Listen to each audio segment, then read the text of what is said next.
Welcome back, guys. Today I'm going to show you how to replace a tire to a Honda self-propelling lawnmower.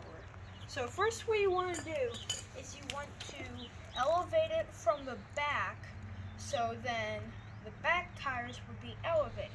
Next you want to loosen this bolt with a crescent wrench until you can twist it out with your hand. This.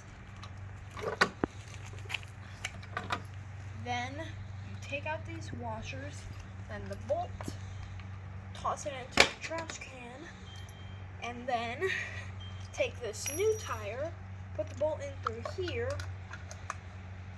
and if you have a washer like this, do not try to flatten it because it's supposed to be curved. And this curve right here is supposed to be facing down towards the gear. And then a flat washer.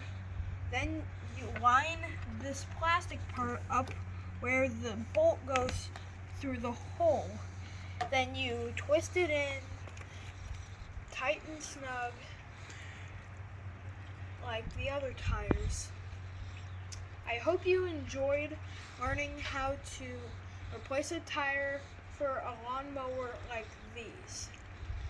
Don't forget to like and subscribe. Thank you.